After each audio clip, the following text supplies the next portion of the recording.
with me, your man, Louie Tee. Welcome to the 2019 NFL Draft Wrap-Up Series, where your man Louie Tee aims to break down all 32 teams in the National Football League's 2019 NFL Draft using our baseball grading scale: single, double, triple, home run. There are no strikeouts here in the Draft Wrap-Up Series, as we cannot tell how these players are going to pan out. And I don't want to discount any of these young men before they get their chance in the National Football League. And so we'll get a score for each and every single player in said team's draft.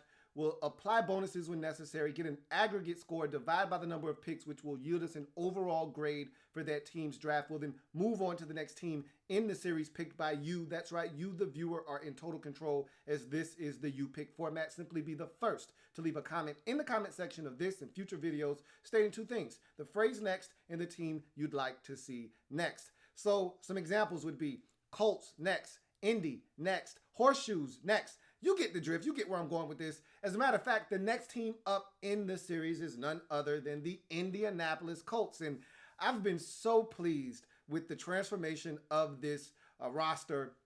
And really the organization as a whole. Seems like Jim Irsay has gotten his shit together and his life seems to be going in the right direction after he had an episode with some prescription drugs and things of that nature. But really, the big story here has been Chris Ballard coming in from Kansas City and turning this thing around after the mess that was left by Ryan Grigson with this organization. You get Andrew Luck back last year, and really what he had done was he built an infrastructure of talent with the guys that he had brought in to give them a chance to pick right up where they had left off when Andrew Luck went down with the injuries. And remember when Grigson was here, he's like, you can't win with this roster and the way that everything's set up. And then in one fell swoop, in comes Chris Ballard, and he pretty much denounces everything that Grigson said by winning immediately. And I've been praising Chris Ballard's previous two drafts. I thought they were phenomenal hauls. I mean, you look at those drafts top to bottom, and there were talented football players that were gotten in those drafts. I mean, you look at the draft in 2017, obviously Malik Hooker was the headliner as the first round pick, but you look up and down that draft, Quincy Wilson was a guy I thought you stole in the second round of that draft, and he's starting to get an opportunity, and I think he's a very talented football player. I think we're going to find that out over the next year or two, that he's a really good cornerback in this league. You look at some of the other guys that you got in that particular draft. I was wrong about one in particular, the edge rusher out of Ohio, and Terrell Basham. I thought that guy was going to be a stud. I was wrong, but you got so many players. You even got Walker, Anthony Walker, and I believe the 5th or 6th round of that draft out of Northwestern as a linebacker that's been a key contributor for you, among other players in that draft. I thought that was a major get for the Colts in 17, and you get to 2018. I thought they had one of the best drafts in all of football last year. In trading back with the Jets, getting Quentin Nelson in the first round, but picking up a bunch of second rounders, including one that you used this year on a player. You got a slew of starters. We all know about Braden Smith and what you were able to get out of all-world linebacker in Darius Leonard, who just took the league by storm. And we saw the talent, and I told you I thought this guy was going to be a stud last year. And so you know what you got out of him. But you also look at some of the guys that you got later on in the draft. I mean, you got Tyquan Lewis in the 3rd round, and I think he's going to be a contributor. But you look at Deion Kane, who pretty much redshirted last year because of the ACL tear. In the 6th round, I think he's going to be a stud. You look at the running back that you were able to get out of Ole Miss. I liked him a lot, and I still think he can contribute to this football team. Marlon Mack, you got in the 2017 draft, a guy that I love.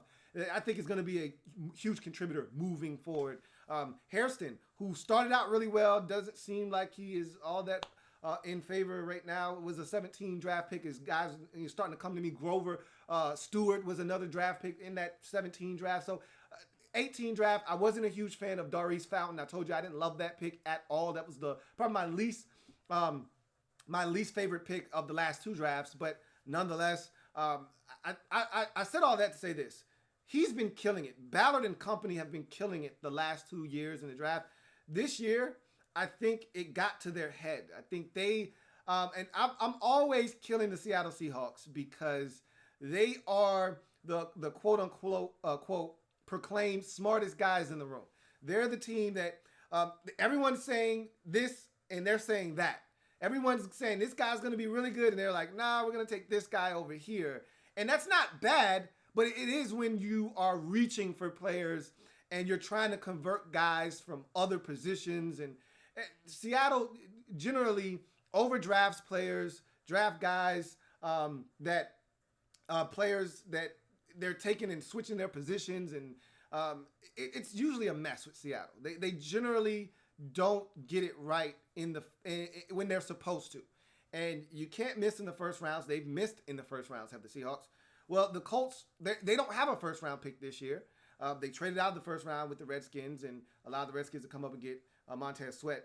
But in any event, they haven't missed where they've done their damages in the second round. They did it last year. They did it again here.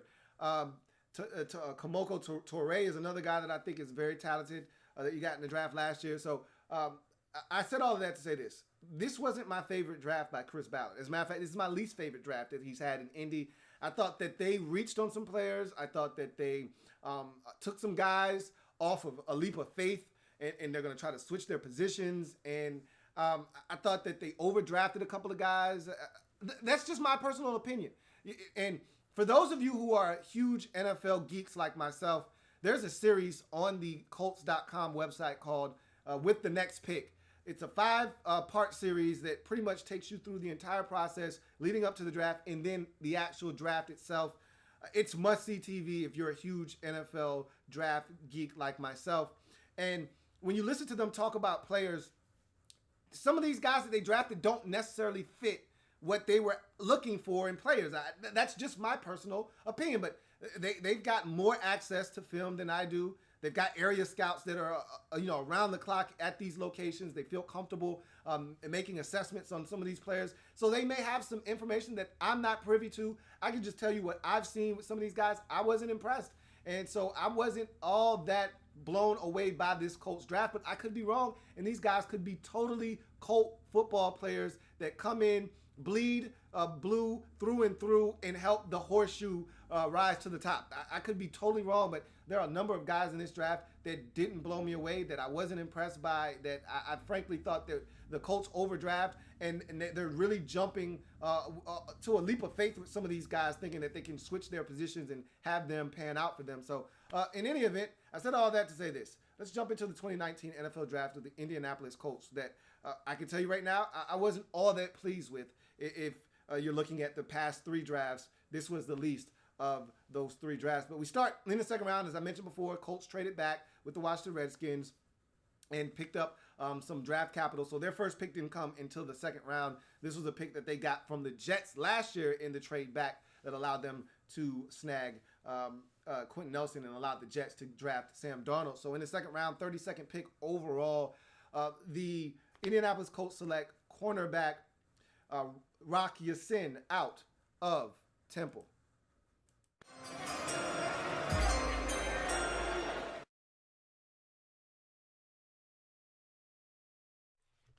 So, Abdur-Rahman Ya-Sin. Okay, that's his real name, but no one's going to call him that.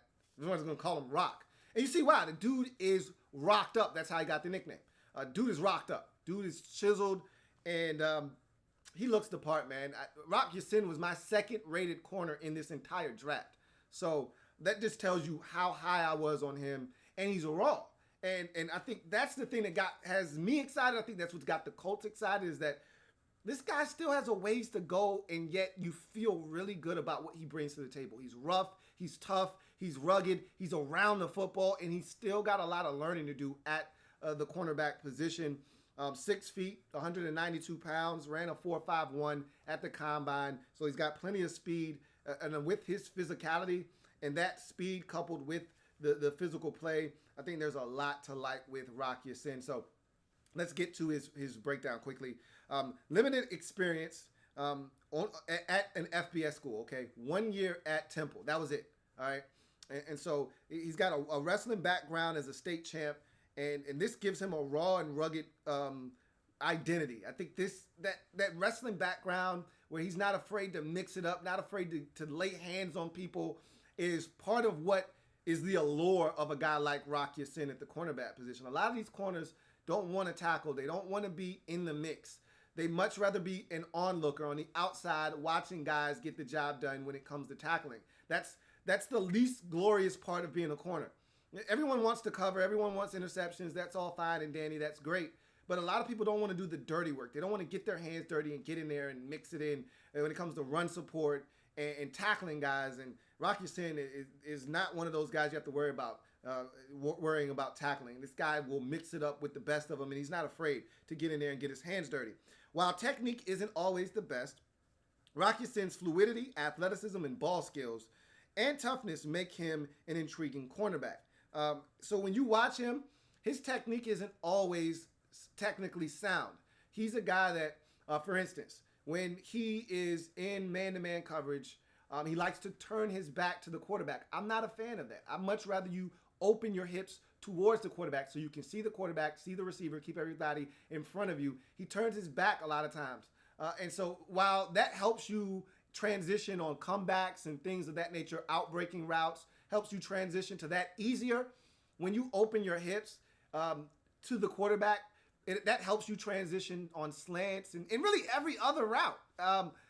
And so that's one of the things, and maybe they don't change that. Maybe that's something they don't have a problem with. I tend to like my guys to open their hips that way versus towards the receiver with back to quarterback. But again, he's a guy that can be a little handsy because he's a physical corner. So he wants to lay hands on these guys. Sometimes he can lay hands on guys a little bit further down the field than you would like, but he's always around the football. He's a guy that the back shoulder fade, again, because he turns his back to the quarterback and is facing the receiver, those back shoulder fades generally, he's right there in the hip pocket. They're harder to complete on him. And some of that is also due to the fact that he's so physical that it's harder to separate and gain the advantage you need on a back shoulder fade because he's right there in the hip pocket of that receiver.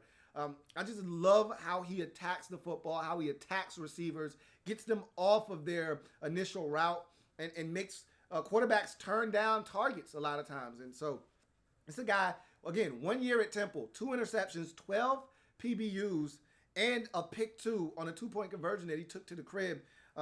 This is all in 1 season at Temple. So that tells you that this guy's around the football, and he's a magnet for the ball. I love the way he approaches the game. He's got that mindset of a tough, physical football player that's selfless, that puts the team before himself.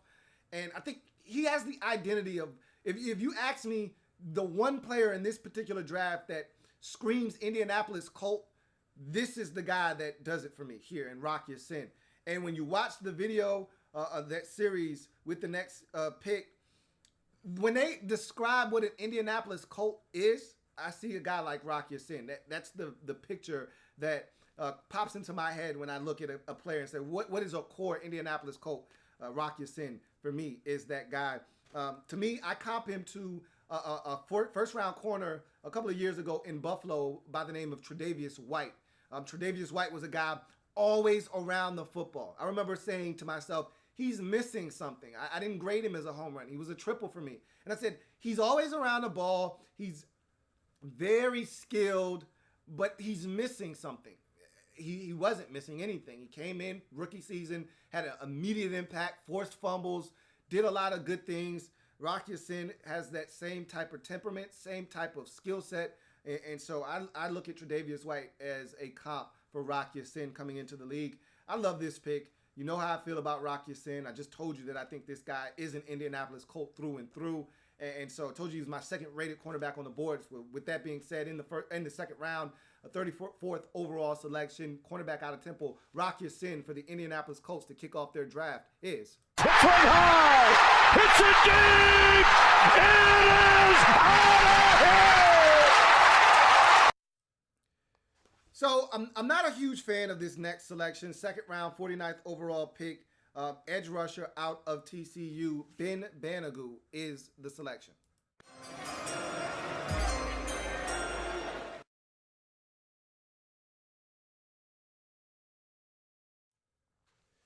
So Ben Banogu for me is a guy that, and this is one of those picks that I felt like the Colts overdrafted a player.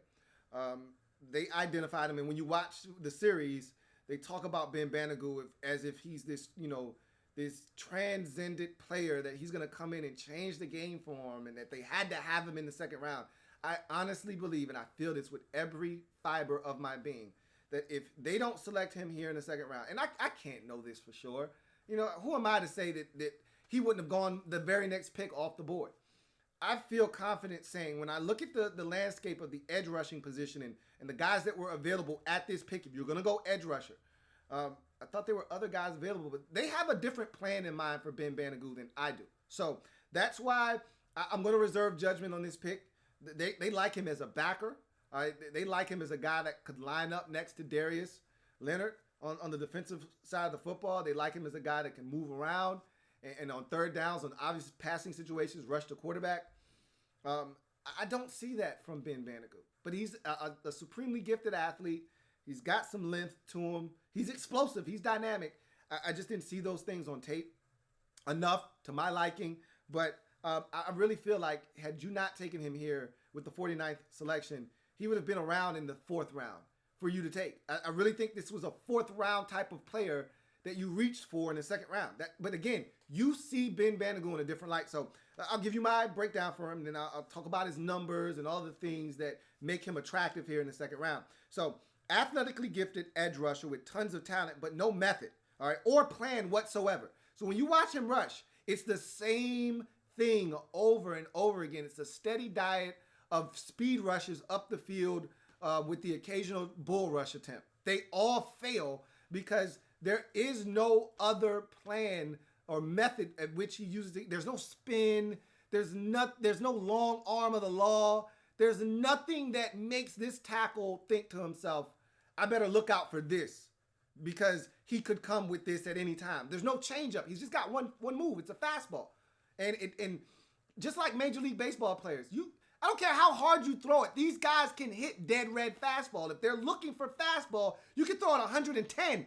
They're gonna smash it. All right. If a tackle is looking for speed, he's gonna be able to block you.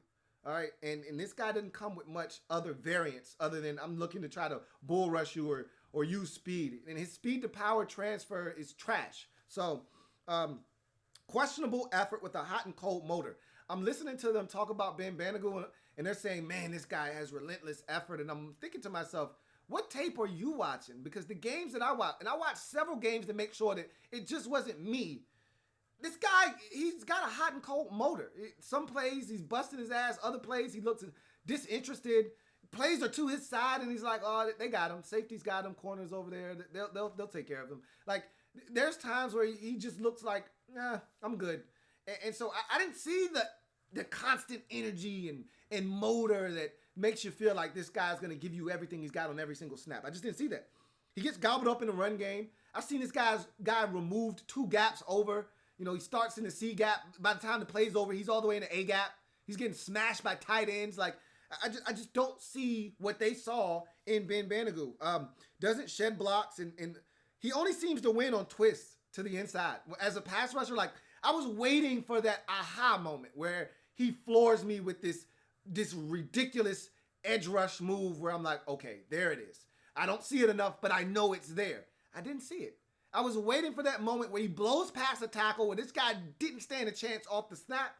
And maybe that happened in 2017. Maybe that happened in 2016 in a game that I didn't watch. But the games that I watched, I saw the same thing, a constant diet of this guy looping inside on a twist and winning that way and getting to the quarterback that way. Yes, he is explosive. You give this guy space, an opportunity to run and build up speed, he can run. The guy ran a 4.62 with a 40-inch vert and an 11.1 broad. That's explosive, folks, in case you didn't know.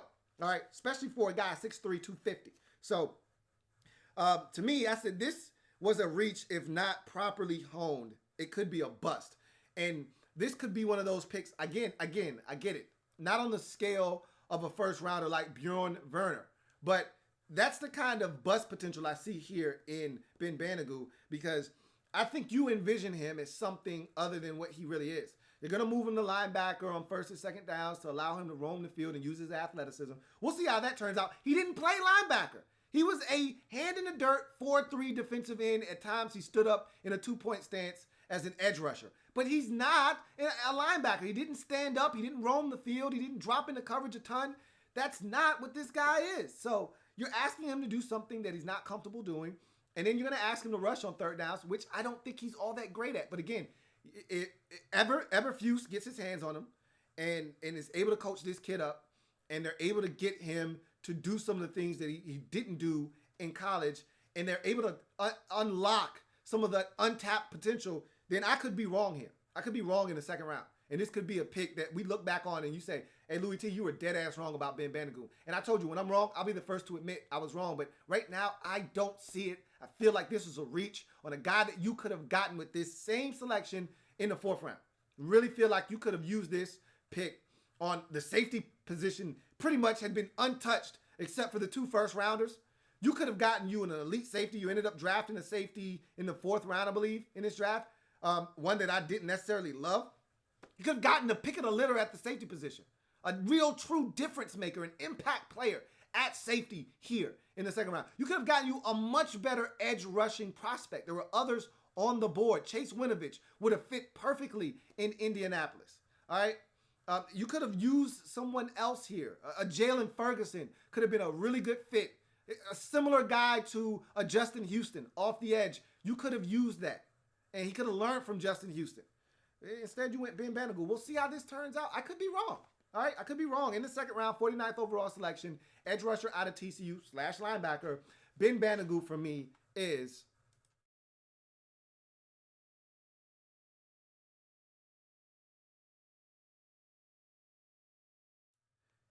and my comp for Ben Banogu is Aaron Lynch, the ex-San Francisco 49er, Chicago Bear, a guy that has had motor issues throughout his career, highly talented and skilled, but he's a guy that from snap to snap, you just don't know what you're going to get out of him. And so the 49ers ultimately quit on him. He went to Chicago for new life under Vic Fangio, where he had his most success in San Francisco. Fangio's now in Denver. We'll see what happens with Aaron Lynch, but we'll see what happens with Ben Banogu. All right. But we go to the second round again. I told you this is where the Colts do the most damage. We've seen them really hit it out of the park the last couple of years in the second round. They're doing it again here with this next pick. 59th overall, wide receiver out of the Ohio State University, Parris Campbell is the selection.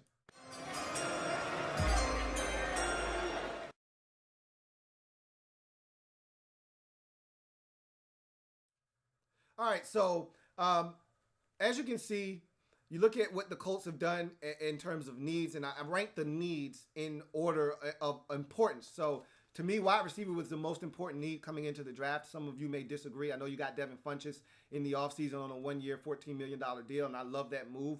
But you still needed more help. And I know that a lot of people think Deon Cain's going to step in and be a stud. I think that could be the case as well. I'm expecting big things from him. But that's an unknown commodity. I need something a little bit more sure. Right? And Deon Cain was a 6th-round pick. It's not like you drafted him in the 2nd round. You don't know what you're going to get out of Deon Cain. And this is a guy here in Parris Campbell that when T.Y. Hilton gets hurt, it really debilitates the offense because he's the one guy that can stretch the football field vertically. You take him out of the offense, and now teams are packing it in, and the Colts become somewhat stale offensively. That's why T.Y. Hilton's health is among the most important things for success offensively for the Colts. Now you add a guy like Parris Campbell to the mix, and even if T.Y. Hilton, and we know T.Y. is going to get hurt at some point, ankle, hamstring, something's going to happen where he's going to have to miss a game or two, or he's going to be battling through hamstring or ankle, and he's not practicing all week, and you don't know how many snaps you're going to get from him on game day. Now all of a sudden, if T.Y. is banged up and he can't go or he's limited, now you have another guy that can stretch the field vertically that you can get it to, and it can scare the defense. And I think Parris Campbell is a great fit here, and I think you got great value as well at 59. I thought he would have been long gone by the 59th pick in the draft, and to get him here late 2nd round, you got to feel damn good about yourself if you're the Indianapolis Colts. So with that being said, I thought wide receiver was the first need. Edge rusher to me was the second need. I know you got Justin Houston in the offseason, but still think you need more help at edge rusher. You were able to do that in Ben Banogu. Safety to me was the 3rd biggest need. You had a slew of injuries. Clayton Gathers is always banged up, but when he's healthy, he's a really good safety. Same can be said for the safety out of Ohio State. Was having a magnificent rookie season, tore his ACL. And so you've had injuries at safety. So you can use some more depth there. Cornerback was something that I thought you could address. You did that with their first pick in the draft. linebacker and offensive line. You take care of wide receiver here, so we'll take it off the list of needs as we talk about Parris Campbell. 6 feet, 205 pounds. Dude is a blazer, ran a 4.31 at the combine. We knew this guy could run. If you watch the tape, it is evident that this guy can run really, really fast. 40-inch vert, 11.2 broad, tells you that this guy is highly explosive and dynamic. Speaking of which, dynamic and explosive playmaker at Ohio State. Not a lot of route concepts in Urban Meyer / Ryan Day's offense. But with the ball in his hands, Campbell is electric and a threat to take it the distance every single time he gets the rock. Plus agility, acceleration, and ability to make defenders miss out in space. With improved route running, Campbell could be a true impact player at the next level. So everything that you see from him on tape for the most part at Ohio State is at or behind the line of scrimmage. It's not a lot of stuff beyond the line of scrimmage. Stands for a couple of drag routes, shallow crosses, hook routes, 5 to 7 yards over the football. There's the occasional corner route that he ran. He caught one for a touchdown versus Michigan, but for the most part, he's catching everything at or behind the line of scrimmage. He's not venturing too far away from the line of scrimmage when he touches the football, but he's so dynamic once he gets it. That Michigan game is a prime example. He had about 3 or 4 catches underneath, and he did the rest of the work essentially. Toward Michigan a new asshole. He's a guy that catches a jet sweep or a shovel pass, and all of a sudden 67 yards later he's in the end zone. He's got that kind of capability. You throw him a wide receiver screen and he gets a block, and all of a sudden he's off to the races. He's deadly with the football in his hands because he can make guys miss, and he can accelerate 0 to 60 real quick, real effing quick. And so he's one of those guys that strikes fear in the heart of defenses.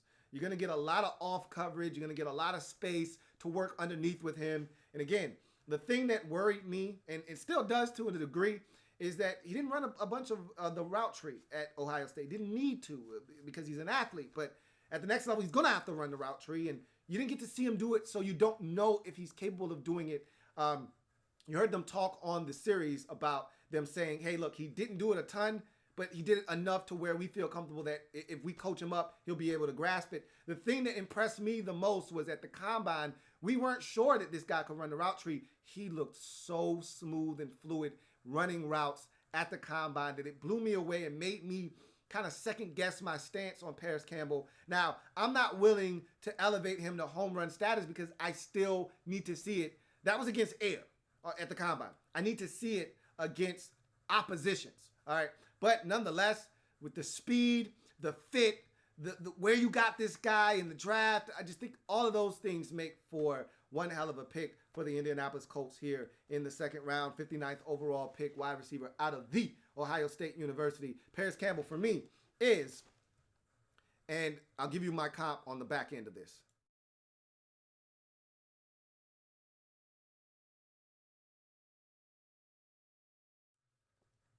If he were a better route runner, if I already had confidence that I know he can run routes, he'd be a home run, especially at where you got him, the value here, he would have been a home run. But my comp for him right now is Curtis Samuel, another Ohio State wide receiver that came in, didn't run a ton of routes, but was super athletic and explosive, was also a second-round pick. He went to the Carolina Panthers. You're hoping that he's less of Curtis Samuel, who seems like a guy that's still trying to figure out the receiver position, and more of Percival Harvin or more of Tyler Lockett of the Seattle Seahawks. You're hoping that his speed translates and he's more of a receiver like Percy Harvin was in Minnesota, or even more so Tyler Lockett in Seattle. You're hoping to get that kind of production out of him and less like Curtis Samuel, who's still struggling to make the transition from athlete at Ohio State to wide receiver in the NFL. So we'll see if he's able to make this transition seamlessly. I feel like he will be able to, but the jury is still out. We move to the third round, 89th overall selection. Stanford linebacker Bobby Okereke is the selection.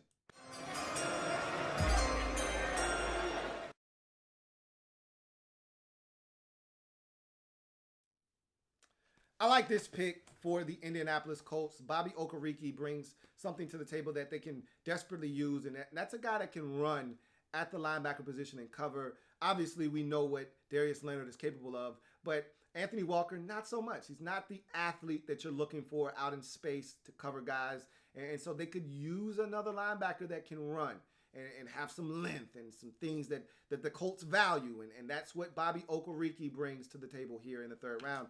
6'1", 239.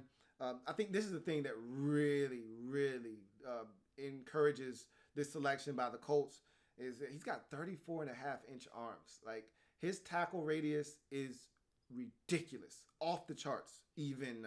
And not to mention he ran a 4.58, which that doesn't hurt either. The guy's an athlete. So long arms, athletically gifted. What's not to like here? So highly intelligent and instinctual linebacker that plays downhill with good anticipation, which serves him well because despite his combination of size at 239 pounds and athleticism, Okereke was more around 230. Like, I think he bulked up for the combine, and it's good that he bulked up and still was able to run a 4.58. But when you watch him on tape, he looks smaller than 239 pounds. He looked like he was playing more around 230. It wouldn't shock me if his playing weight was 230, 232, something like that. Either way, and easily was displaced in the run game. Guys would get a hold of him. They'd be able to move him in the run game. And he's never one to shy away from contact, though. And that's the thing I love is that he's not running around blocks, over top of blocks, creating gaping holes in the run game. He's going to take on a blocker now. Is he going to shed that guy? Probably not. He never shies away from contact, but his inability to shed blocks could be problematic. However, his athleticism and the ability to drop into coverage, coupled with a huge tackle radius, as I mentioned with the 34.5-inch arms, gives Okereke a chance to have an impact on an NFL roster. Keep in mind, this guy was a fumble forcing machine at Stanford. That's another reason why they loved him. That length gives you the opportunity to poke footballs free because guys don't think, oh, he's not close enough to poke it free. And so they have the football somewhat exposed because generally guys don't put the football away until contact is imminent, until they feel like they're in danger. Then they protect the football. Well, when you've got a longer reach, that allows you to not necessarily be within normal striking distance and still create a problem. And so that's why this guy, to me, is someone that the Colts coveted in this draft. They were shocked when he was still on the board in the third round. They had a second-round grade on Bobby Okereke and were trying to decide whether to take him or Ben Banogu in the second round. And they ultimately got both of those guys in this draft and were able to wait to the third round to select Okereke, and I really feel like you could have waited on Banogu and he would have still been available in the fourth round, but that's nor here nor there. I look at Okereke as a guy that I comp him to ex-Alabama linebacker Sean Dion Hamilton, a guy that plays with instincts, not the greatest athlete in the world, but a really solid one, does some really good things, can drop into coverage. You feel comfortable with him out in space. Not going to knock your socks off at what he brings to the table, but he's one of those cogs that you stick in the machine that makes it run a lot smoother. And that's what I think Bobby Okereke is going to be in this Colts defense. In the third round, 89th overall selection, Stanford linebacker Bobby Okereke for me is. And let's take this off the board before I show you the pick. Linebacker now addressed in this draft as the Colts are knocking down need after need.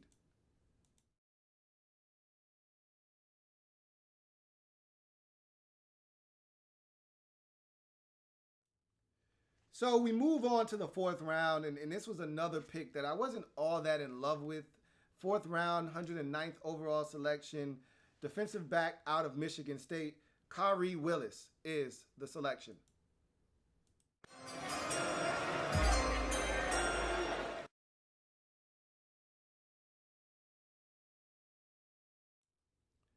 So Khari Willis is a guy that, again, the Colts identified as an elite safety prospect. One of the, they said they had about a list of 7 or so safeties, which, again, if they wanted an elite prospect at the safety position, they could have addressed that in the second round. I think that would have been better value than what they got in Banogu. I'm not going to keep harping on that, though. And so this was the last guy that they felt like, which they traded up. All right, they traded up 20 spots to select Khari Willis here in the fourth round because they felt the need to grab what they perceived to be the last elite prospect at the safety position. They felt like it was a steep and precipitous drop-off after him in this draft at the safety position, and so they went up and they got him. 5'11", 213 pounds, 4'5", 40. So he's a solid athlete, is Khari Willis. And what you'll find is that, to me, he's more of a free safety, more of a nickel than a guy that I really want around the box. But he can drop over the slot. I was really impressed with his coverage skills in that regard. But he's an ex-running back in high school, and you see that in his build at 5'11", 213. That's kind of short and stumpy for a safety in today's NFL. Most guys that you see at the safety position, 6'1", 210 pounds, 205 pounds, they look more like corners than they do actual physical safeties. But this guy's got that kind of squatty frame at 5'11", 213. A build that suggests as much, as I said, ex-high school running back. But Khari Willis doesn't stand out in any particular way to me. Not a thumper as a tackler, but gets the job done most times. Has solid movement skills, but not any that separate him from the pack, and certainly not enough to be a single half free safety. Has a knack for being around the ball, but doesn't have plus ball skills. But apparently what he does have is leadership qualities that is what gave him the leg up on other potential available safeties, guys that I had higher ratings on than him at this point of the draft that were left, like Amani Hooker out of Iowa, Sheldrick or Redwine at Miami, and Deontay Thompson out of Alabama, just to name a few. There was a report that he had a degenerative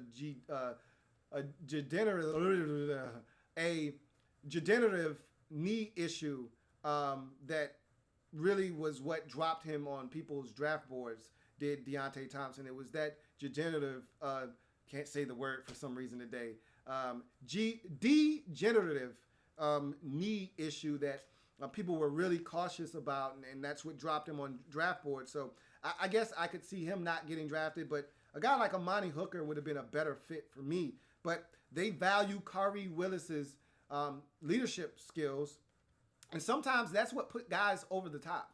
And he was able to be drafted here in the 4th round. I like him over the slot. I think he does some really good work in man-to-man coverage. I think he brings a little bit of that to the table. I think he's got tremendous coverage skills, but as a tackling safety, he didn't move me at all. Like, I don't feel like he's not, first of all, he's not going to thump anybody. He's not looking, but again, I don't care about that. I just want you to get guys on the ground, and generally, he does that. He will overrun some plays. I've seen him do that. He will miss some tackles. I saw him do that. He's just not overly physical, which is fine. Just get guys on the ground. But to me, where his value is its greatest is over the slot. As a free safety, dropping over the nickel, and running with tight ends and man-to-man coverage. I think he's not afraid of some team sticking a gifted wide receiver in the slot. He's not afraid to take on that challenge. And I thought he did a really good job of running with guys, staying right in phase, right in the hip pocket, and making some plays on the football. He's an undersized guy, so if you get a 6'4" tight end on him matched up, they can throw it up. And I saw a play where he was in great position to make a play on the football, and he was just too short. He leaped up, tried to make a play, and the ball went right over his hands. Now, ended up being incomplete because there was another defender there able to knock it away, but he was in great position. He should have been able to make a play on the football, and he was just too damn short. So there are some limitations with Khari Willis. Again, I'm not going to mention it. I've already said it enough times.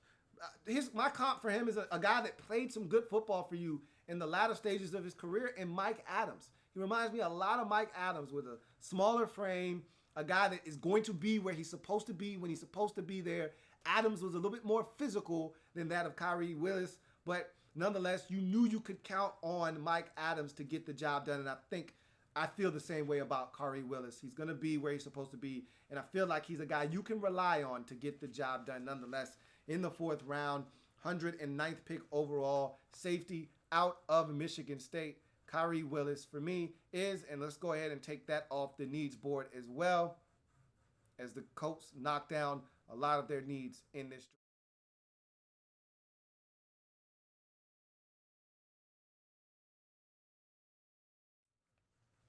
So this is where the draft really takes a sharp turn for the worst for me.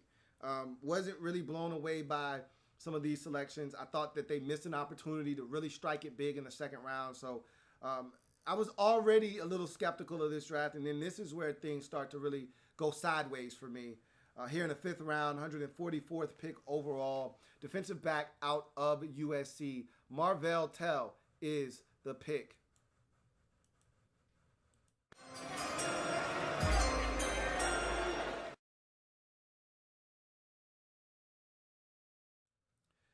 So Marvell Tell was a safety at USC, and he was really what you would call a glorified corner. I mean, they didn't ask him to have safety responsibilities all that often, but he doesn't want to tackle anybody. So really, I thought that this move, transition from, safety to corner, was probably a natural one. I don't have a problem with this. This is something you see the Seattle Seahawks do all the time, and I felt like the Colts kind of suffered from some of that Seattle Seahawks mentality, as I mentioned earlier, where they started to feel like the smartest guy in the room. Hey, let's take this safety and turn him into a corner. Let's take this edge rusher and turn him into a linebacker. Let's take this linebacker who has some traits and see if we can't make him fill in the blank. Marvell Tell is a 6'2", 198-pound cornerback now. He's going to be a corner. He was a safety at SC. He's going to be a corner. The guy has everything you're looking for, and the Colts really value length. That's one of their biggest things. They want toughness. They want length. They want grittiness. Well, he's a long defender. Pause. 33-inch arms with a 6'2" frame speaks volumes. Quincy Wilson, a longer defender. All right. Pierre Desir, the French assassin, long corner. They like their corners long. All right. And when you hit on guys like George Odom as an undrafted rookie free agent, it makes you feel more confident that you can find a gem like a Marvell Tell or an EJ Speed in the draft. I, however, am not as convinced. So here, 42-inch vert, which means this dude is stupid explosive with an 11.3 broad. All right. 4.57 40 doesn't necessarily match up with 42-inch vert and 11.3 broad at 198. I thought he would be much faster than that, but okay, whatever. Still not bad for his size.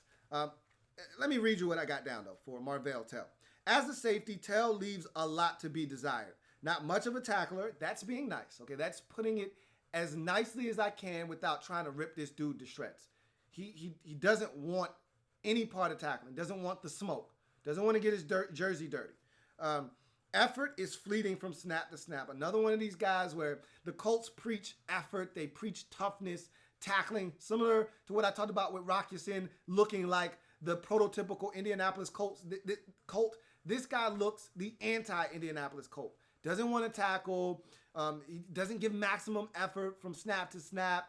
There's a lot of red flags with me with Marvell Tell. That being said, lacks discipline to be a single high safety and that last line of defense, which they're not going to ask him to be anyway because he's making the switch to cornerback. However, the Colts view Tell as a cornerback, and while his testing numbers, length, and size are all off the charts for the cornerback position, he's an unproven commodity. There were flashes as he played a ton of nickel, but not enough of a sample size to project. But the coaching staff, but with coaching and a mentality adjustment, this could be a steal for you here in the 5th round. And I truly believe that. If this guy, and listening to them talk, they said this guy's all about football. I don't know him. But if they feel like he's all about football, if he's all about making this switch to corner, if he's going to be devoted and he's going to be all in, this guy could be a steal for you here in the 5th round. I look at him, and the effort doesn't match up with what they're saying in terms of him all about football. I see a guy that doesn't want to tackle. He reminds me of Ahkello Witherspoon, a guy that I absolutely loved coming out of Colorado, but he dropped in the draft, not because of his coverage skills, but because of the fact that this guy didn't want to tackle. Ahkello Witherspoon wanted no parts of tackling anybody. And when he was drafted in the 3rd round by the San Francisco 49ers, John Lynch said, I had to sit down and talk to this guy and say, look, are you going to tackle? Because if you're not, we can't even have you on our draft board. Some of the tape is disturbing. Some of the tape with Marvell Tell is disturbing. There's a play I'm watching him against Oregon. And I think it was Oregon. It might have been a different game. Matter of fact, it was a quarterback that was running against him. So I don't even think it was Oregon. And the quarterback takes off, and it ended up getting called back. But the effort on that play was so bad. It's the kind of bad where if I'm a coach, I'm thinking about fining you or benching you. It was that bad. This Olay attempt at a tackle that allowed the quarterback to run for like 80 yards, it got called back. That's bullshit. And so, but you see that from him on tape where it's just like, oh, they got it. I'm good. I'm not really trying to mix it up. Like I said, I don't want to tackle anybody. That effort has to change. And if he has a mentality switch, if they get in his ass and all of a sudden this guy is playing relentless football and he makes this conversion to corner, because again, he was playing in the nickel. So he's playing a lot of in the slot. At 6'2", they're going to ask him to play out wide. And if he's able to handle that duty well, maybe this is a great pickup for them. All right, maybe this guy is exactly what they're looking for because he fits the profile of a Colts corner. They like him long, pause. They like him tall. All right, Pierre Desir is a 6'1", 6'2" corner. Quincy Wilson is a 6'2" corner. Both of them having longer arms. That's what they're looking for. He fits the bill. He fits the mold. And he's a guy that I think can do some things ball skill wise. But I have a lot of questions. And you're asking him to convert to a position that he did not play. I've got more questions than answers. And anytime I've got more questions than answers, I generally err on the side of caution. So in the 5th round, 144th overall selection, the defensive back out of USC, Marvell Tell for me is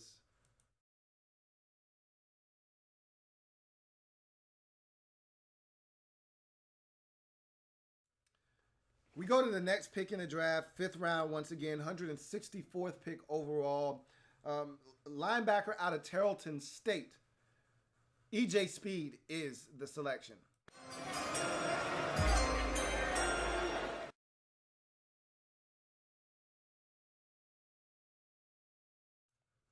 So EJ Speed is a guy that they went hunting at a small school, and I think that some of the success from Darius Leonard led them to believe that they could go to a smaller school and pluck a guy and have him be successful for them. I don't love this pick at all. What I watched on tape didn't match up with, again, what the Colts said they were looking for in players. I didn't see it on a consistent basis. My only prerequisite, and I've said this for years, and I'm going to continue to say it because it's what I believe. My only prerequisite for small school players, because they deserve a chance too. And just because you go to a smaller school doesn't mean you can't play and mix it up and stomp with the big dogs. My thing is, if you're going to make it to the NFL from a small school, I need to see pure, unadulterated dominance. When I turn on the tape, I shouldn't be questioning which player am I watching. As soon as I turn on the first, second, third snap I turn it on, I better be able to tell that number 5 is the guy that I'm looking for. All right? If I can't tell within the first few snaps, I'm not watching the right guy. I'm not looking at a guy that's supposed to be playing in the NFL. That's how I feel, because if you play at a small school and you feel like you got overlooked or you were snubbed and you should have been playing at a D1 school, then you should be dominating the competition. And when you watch Darius Leonard last year, first of all, Darius Leonard was a D1 athlete. He should have been at Clemson. There was a whole mix-up there, and he ended up at South Carolina State. But he should have been at Clemson, all right? That's nor here nor there. We knew the kind of athlete that Darius Leonard was, and when you watch the tape, it jumped at you immediately. Not immediately, immediately. I didn't see that with EJ Speed. As a matter of fact, I was disappointed. And so let's go to EJ Speed and what he brings to the table. 6'3", 227. So right there, you get an undersized linebacker. Now, I'm thinking the Colts look at him, view him as a guy that they can get into their weight and conditioning program. He can put on some more weight, and he could become a big-time player for them. That may be the case, but at 6'3", 227, he's undersized at the linebacker position. That being said, an undersized D2 linebacker that came to Tarleton State as a quarterback. You can tell when you look at his frame. Then he converted to wide receiver while redshirting. Then made the transition to linebacker after an injury caused him to miss the entire season at the wide receiver position. So then he makes the switch to the defensive side of the football. He's got good athleticism. He's a raw player. To me, this is a developmental pick. You're not looking for EJ Speed to come in and make the roster right away. He's a guy that you stash away on the practice squad, and if he blows you away with his development, eventually you pull him up and you see if he can help. I think he's got to put on some weight. I think that there are some aspects of his game, such as anticipation, that I think he lacks. Again, the guy literally played 3 years at the linebacker position. 3 good years. I think the first year he was still kind of learning the nuances of the position.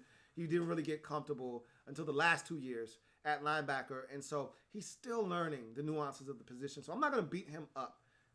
Played at a smaller school. I didn't feel like he dominated enough for me. I'm watching him on tape, and I'm watching guys displace him.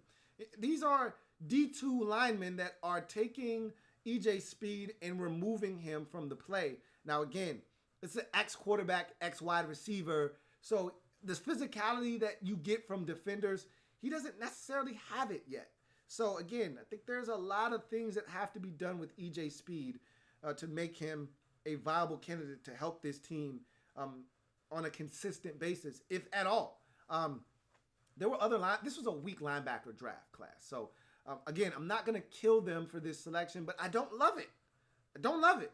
I don't love this pick. I thought there were other linebackers. If you were looking linebacker at this point of the draft, I thought there were other guys that were at Division I schools that have shown you the ability to get the job done that may have been able to help you in this draft. There were guys that you could have gotten that could have come in and competed for a roster spot right now. I don't see EJ Speed being a guy that can do that. And so in the 5th round, 164th overall selection, linebacker out of Tarleton State, EJ Speed for me is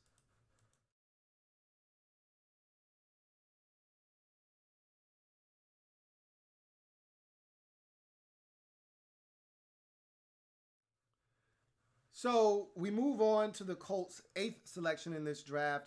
6th round, 199th overall pick. Edge rusher out of Mississippi State, Gerri Green is the selection.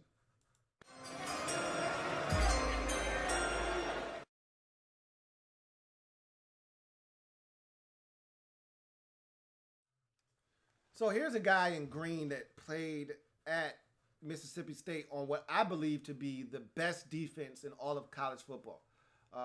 That defense was dominant. He was a part of it. So by virtue of that, you feel like through osmosis, some of what you got from Montez Sweat and some of what you got from the defensive tackle that tore his ACL and got drafted in the 1st round by the Tennessee Titans, some of that stuff has to rub off. Jonathan Abram at the safety position, who was a 1st round pick, some of that stuff has to rub off on a guy like Gerri Green. And so 6'4", 252, ran a 4.63, so the guy is an athlete. Unlike Ben Banogu, like if you told me you were going to convert him to linebacker and on 3rd downs have him rush, I could see that being more viable than Ben Banogu because I see the effort. I see the energy. Not to say that he's a better edge rusher than Banogu because I don't think he is, but I just see the energy and the zest for the game that they talk so glowingly about with Ben Banogu that I thought was lacking. You see it here with Gerri Green. So high energy motor guy that played on arguably the best defense in FBS in 2018. His best season, however, was 2017. And that was more of an outside linebacker in a 2-point stance situation for him. So let me stop there before I read you the rest of his breakdown. I went back and watched 2017 because he had by far and away his best season of his career. In 2017, he had more sacks and more tackles, more tackle for losses, more interceptions. Everything was higher in 2017. So I went back and watched some games from 2017 as well as 2018. And the difference there was in 2018, primarily a 4-3 base end hand in the dirt. In 2017, he stood up, he moved around. They used him as a chess piece.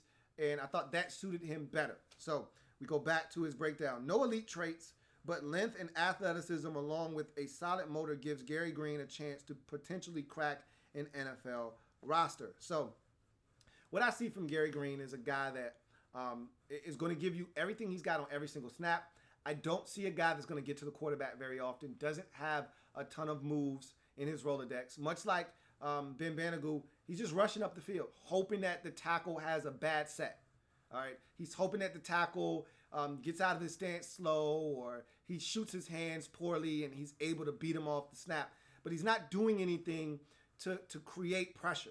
All right, if you get where I'm going with that. So again, another guy that if you develop, maybe there's something here, but I didn't see it on tape.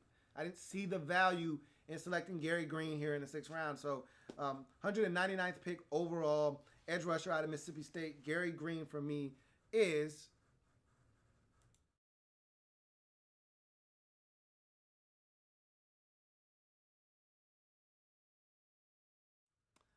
And let me go back and give you the comps for the last 2 players because I skipped over the comp for E.J. Speed. E.J. Speed's comp for me is Devondre Campbell, a linebacker that the Atlanta Falcons drafted, I believe, in the 3rd, 4th, or 5th round, somewhere in one of those middle rounds out of Minnesota. And undersized linebacker that could run.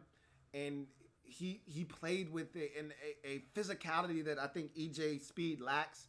And so he was able to come in right away and have a role in Atlanta. Maybe that's what E.J. Speed could be for you. Best case scenario, he turns out to be Devondre Campbell. As for Gerri Green, I see him as an Eli Harold type of defender. Eli Harold, if you recall, was an edge rusher out of Virginia, drafted in the 3rd round by the San Francisco 49ers about 3 or 4 years ago. Had immense potential, but just lacked the ability to get around the corner. Didn't have enough moves in his skill set to be an effective edge rusher. And so he really hasn't had much success if he's even still in the league at this point. So we now move to the 7th round, 2 7th rounders for the Indianapolis Colts. 240th pick overall. Offensive lineman out of Utah. Jackson Barton is the selection.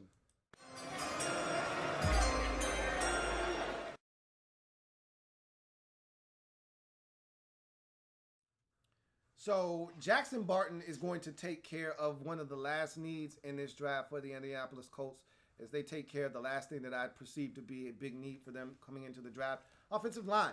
And they've revamped, reshaped, remodeled this offensive line. It looks really good. They had a stretch there last season where they didn't surrender a sack. And remember, Andrew Luck was one of the most sacked quarterbacks going back to when he had first been playing prior to the injury. Jacoby Brissett was molested the year prior to Luck coming back. And so they needed an overhaul. They got it with the selection of Quentin Nelson and then really hitting it big with Braden Smith in the 2nd round. And so they were able to transform that offensive line. Ryan Kelly, obviously, in 2016 at center. And so all of a sudden now they've got one of the more talented offensive lines, but they need depth. And a guy like Jackson Barton may be able to provide that for you. I don't know. I wasn't in love with what I saw on tape. But maybe he could be a swing tackle for you. We'll see. 6'7", 310 pounds. So, again, he kind of fits that mold that, the Colts like, bigger, longer athletes on the football field. This guy is not an athlete, though, okay? Big, lumbering offensive tackle that has some length, grit, and toughness to him. That being said, moving sometimes is a chore for him. He is often too upright, which allows defenders to control the action. He doesn't sustain well either. Is durable, appearing in 53 career games, starting 29 of them, including 27 straight at left tackle to finish his career. But when I watched him on tape, I saw a guy that struggled to move a lot of times, and not all the time, but there were a lot of times where you're like, wow, this guy is really struggling. It was a chore for him to pull out and get to the 2nd level or to match the speed of the guy in front of him trying to turn the corner, but his length would save him and allow him to push that guy up the field and keep the integrity of the pocket. But this is a guy that I think will struggle with guys with speed that threaten him to force him to open up his hips and then go back inside. Like he is one of those guys that will allow rushers to go inside and beat him into that B gap. And I think he's going to struggle with that from time to time. And I see him as a guy that stands upright at 6'7". He's a big guy, taller, stands upright out of his stance. And what that does is it gives away any kind of advantage he has because it allows guys to get into his chest. What frustrated me the most watching Jackson Barton on tape was that he didn't control the action. A lot of times he allowed the defender to take the fight to him instead of him taking the fight to the defender. And this is both in the run game and the pass game. So I'll give you an example in the pass game. He'd stand up straight and be erect out of his stance. And all of a sudden, this defender that's 3-4 inches shorter than him would get his hands up under Jackson Barton's pads. And all of a sudden, Jackson Barton is fighting for his life to be able to anchor down and save the rep. He's been driven 3 yards back into the lap of the quarterback. And at the very last moment, he dig his heels into the ground and stop that guy from bull rushing him right into the quarterback. But he would lose the rep initially because he stands straight up and he wasn't controlling the action. He doesn't have a firm punch that disorients, that creates disorientation from a defensive lineman. He doesn't have the ability to use his length to win initially off the snap. In the run game, again, he'd stand up straight, guys would get into his chest and then be able to ragdoll him, and then the ball carrier comes their way and they toss him aside and make the tackle.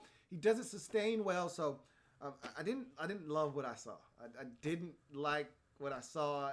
He's a 7th round pick for a reason, and I don't think he's going to make your football team, and if he does, I'd be shocked.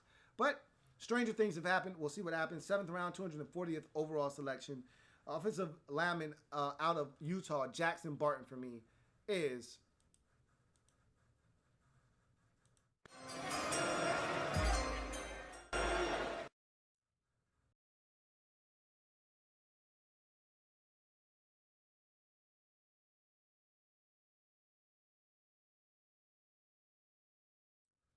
all right, so we're going to wrap this draft up in the 7th round, 246th pick overall.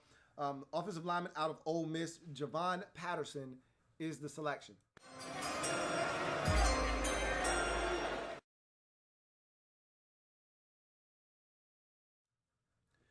So 6'3", 307 pounds stands Javon Patterson out of Ole Miss.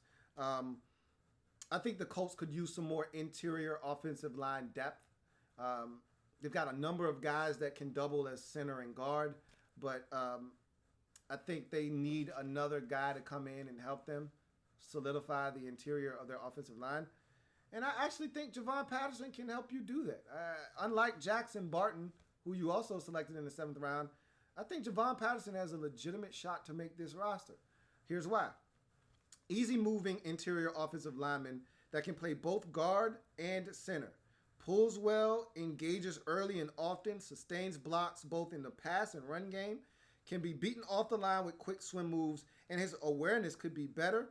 But all in all, definitely a player with a serious chance to make an NFL roster. So what I saw from him was a guy that moved well, got to the second level when they pulled him. He played primarily guard at Ole Miss, but he can play center as well. When they would pull him, he had no problems getting to the second level. He would engage well. He sustained his blocks for the most part. I think where he struggles is with quickness. That can beat him. Guy times up the snap well, quick swim move. He doesn't have the length to recover if he loses right off the snap. He's got shorter arms. All right, so if he loses right off the snap on a swim move, it's hard for him to recover. I saw that on tape a couple of times where he just got beat off the snap and wasn't able to recover and save the rep. So from that standpoint, and that's part of the reason he's here in the 7th round. Another part of the reason he's here in the 7th round, he lacks awareness.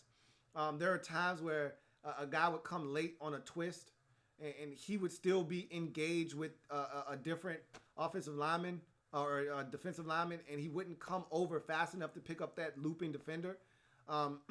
Also, I watched him, and this isn't fair. I watched him against Quinnen Williams. Quinnen Williams kicked his ass. Quick off the snap. He didn't stand a chance. But Quinnen Williams is a generational talent. So I don't want to beat him up for that. A lot of guys lost to Quinnen Williams. A lot of guys got their asses beat by Quinnen Williams. So I don't want to kill him for that. But in saying that, there were times where you want more awareness of the situation.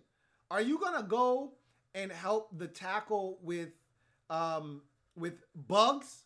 Or are you going to go and help your center who's struggling one-on-one with Quinnen Williams? Which one makes more sense? Like, that to me, I can never for the life of me understand, if you're an interior offensive lineman and you don't have anybody to block, how you don't understand what's the most valuable help you can give, or in this case, the MDM, most dangerous man.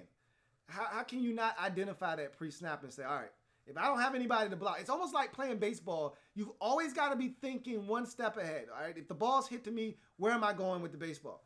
Same thing with an interior offensive lineman. If I don't have anybody to block, what am I going to do on this play? I don't want to just stand around with my hands by my side looking crazy.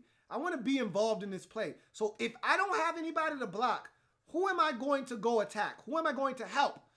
Are you going to help Isaiah Buggs, or are you going to help with Quentin Williams? I think that's a no-brainer, but there were times where you'd say, dude, your center is getting his ass handed to him. Why are you not helping him? Why are you doubling on Isaiah Buggs as if he's a threat? That's where I'm talking about lack of awareness. A looping stunt and twist coming around, and you're not picking it up. Lack of awareness. But those are things that can be cleaned up. Those are things that can be coached. So I actually like Javon Patterson. He played at Ole Miss, so you know he played against elite level talent. And I thought he held his own for the most part. So in the 7th round, 246th overall pick, Ole Miss offensive lineman Javon Patterson, for me, is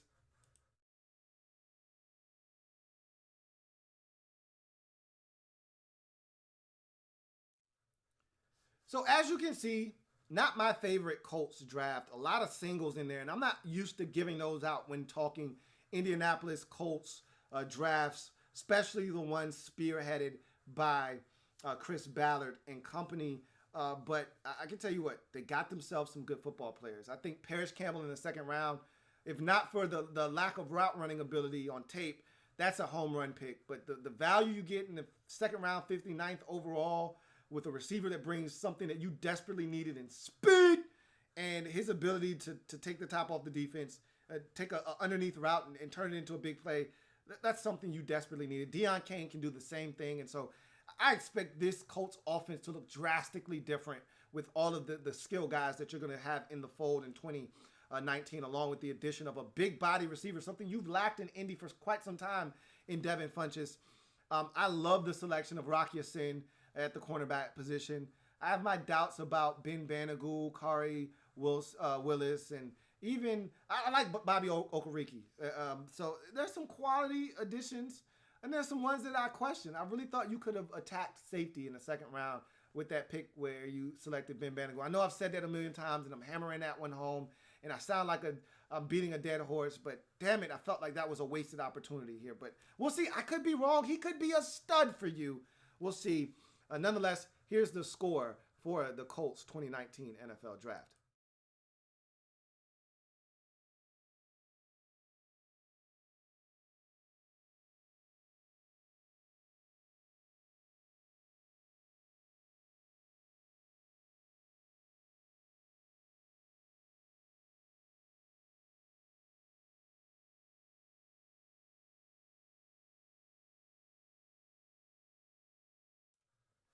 That's a relatively low score for a Colts draft. All right, I can tell you right off the top of my head, the last 2 drafts were easily triples. And last year's draft might have even been approaching home run status. It was that good. This year, not so much. A lot of singles in there that really brought the score down. And I'm not going to lie to you, I'm a little disappointed about this year's draft. After the last 2 drafts that I thought were absolutely fabulous drafts that have shaped and really molded this team and have them in a position to be a threat in the AFC. I think this was a little bit of a step back, but I think the players that can be impact players could be major impact players for the Colts moving forward. So that's the 2019 NFL Draft Wrap-Up of the Indianapolis Colts. I thank you guys for joining me. Make sure you check out the Louie Tee Network podcast, available on Stitcher, Google Music Play, TuneIn, Apple Podcasts, of Spotify, and of course the website LouieTeeNetwork.net. Also, make sure you subscribe to the Louie Tee Network for more great content on the Indianapolis Colts and all the teams in the National Football League. I'm your man, Louie Tee. Remember, if it's not your man T, it's not the best NFL coverage. It could be. Until next time, I'm saying so long. Have a good one. Louie Tee Network.